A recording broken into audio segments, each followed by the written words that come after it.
Hello, church. It is such a privilege to be together with you again today. We're going to be finishing up the book of Judges today and looking at chapters 19, 20, and 21. And I want to make a comment about the whole story that these three chapters represent, to make a general comment about something that we need to be aware of. Generally speaking, we see in society today that there are many who would say that we as human beings are naturally good. And every once in a while we fall off a little bit into sin or this or that, do things we shouldn't, but we're naturally good people. And I think this story captured in these three chapters is one of the clearest examples in the Bible of how or where we end up apart from Christ. You'll notice in the last verses of the chapter 21, the last verses of the book, again speak to this, where it says there was no king in Israel. Everybody did as they saw fit in their own eyes. And again, we come back to that truth that says we need Jesus to be our king. We need Jesus. We need to allow Jesus to show us what's right and wrong in life so that we can avoid circumstances like this. It's an absolutely gross story, but it is important that the takeaway from it is such that we recognize we must surrender to Jesus as kings. Jeremiah chapter 17, verse 9 clearly says that our hearts are deceitful and wicked above all things. Who can know it? Church, that this story points us to the reality. We need a Savior, we need a King, and His name is Jesus Christ. Then if we want to look in chapter 19, verse 25, to me this is one of the saddest verses in this account about how this man took his concubine, a defenseless woman, and sends her outside to face these completely depraved men, and they victimize her all night, and in the morning she's dead. Church, Jesus gives us about as opposite a picture of this as we have, and it's wonderful. Jesus says in John chapter 15, he says, "Greater love has no one than this, that a man lay down his life for his friends." This situation may have been culturally acceptable in terms of how this man wanted to protect his guest at all costs in terms of the hospitality norms of the culture. But friends, our love for one another must transcend cultural and societal norms. When we have the opportunity to love people, when we have the opportunity to defend people, we must do it. And there's a good question here that we can ask ourselves, and it is this: have I ever avoided difficult or hard circumstances in self-protection mode and let others take the fall for me? Friends, I want to challenge you. Ask the Lord if there have been areas where you have been letting others bear your consequences because it's the easy path out. And then look to Jesus, who says, "My love for you means I will take the fall for you." And let's follow in his example. Then in chapter 20, I want to look at verses 12 to 16.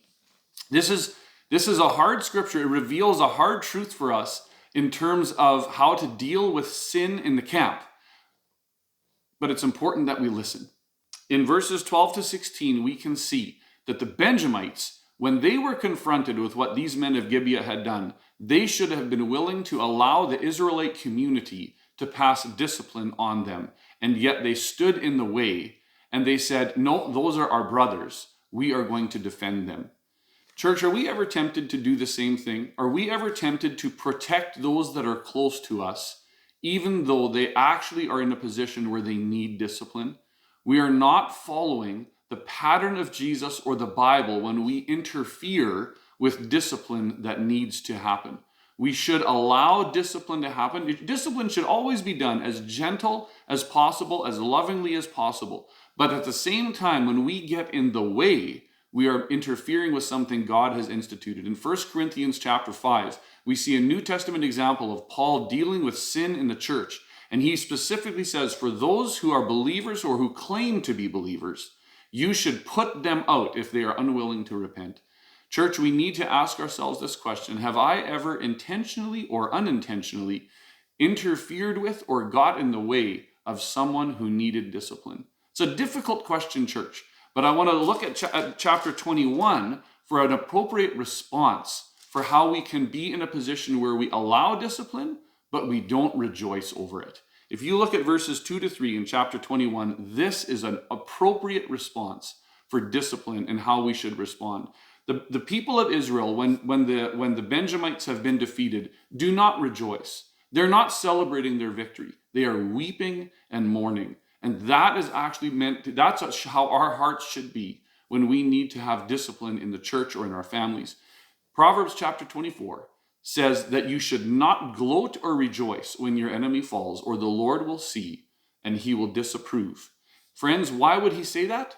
Because God does not rejoice when he needs to discipline his children, and neither should we. And there's an important point here sometimes, because it seems like in certain aspects of some Christian circles, it feels like there's almost a rejoicing when we can lay down the law. And it's almost like there is an aspect where the focus is more intended to be on righteous living than it is on the purpose of loving discipline for the purpose of restoration back into the community. And I think, friends, what we've got to avoid is this business of gloating or almost reveling in the opportunity to pass discipline, because if it's focused on my self-righteousness, it is not honoring to the Lord.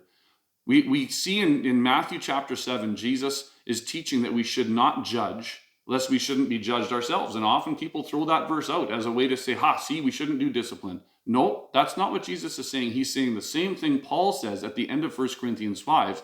Don't judge the people outside the church, but those in the church lovingly discipline for the purpose of repentance and restoration to the community. Ask the Lord how to do that well, and lean on him today as you walk with Jesus.